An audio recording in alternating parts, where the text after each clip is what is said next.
høre det? Ja, den er god. Okay, det. Kom. Normalt kan man se sceneriet, det er grundplanen her. 2 gange om måneden. Første søndag hver måned, tredje søndag hver måned. Klokken 11. Det giver så kun en 20-25 gange om året. De sidste 3 år har vi hvert år kørt et pænt stykke over 100 gange den her motor.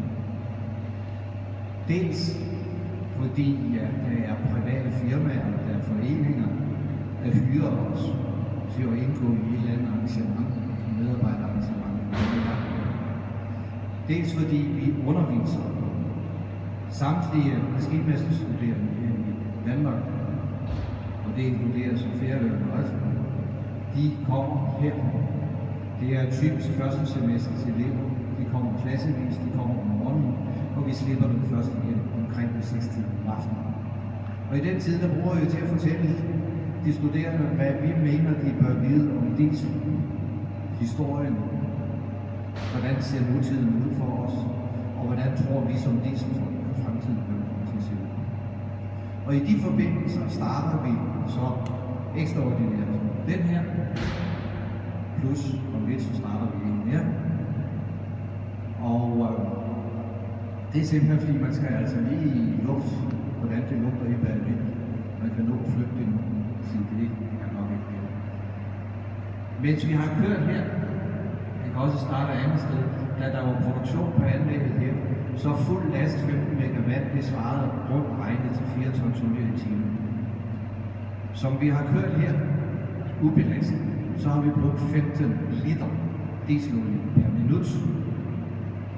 De 15 liter, de skal jo forbrændes. Der skal ilt. Ilt er der i atmosfærisk luft.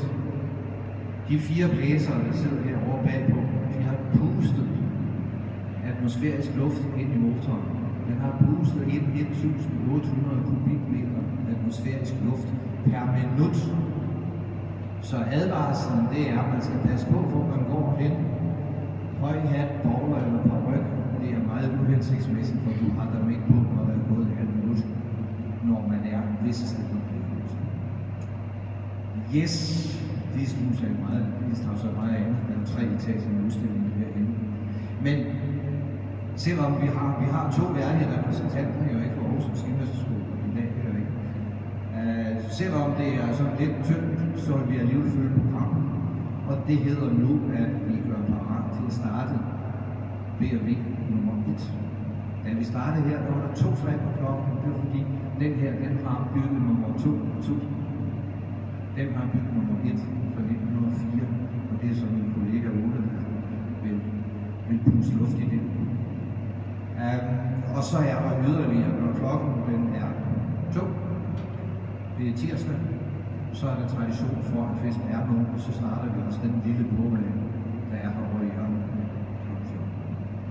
Så hvis I trækker stille og roligt ned, så skal jeg se, om jeg kan overtale en af mine kollegaer til ligesom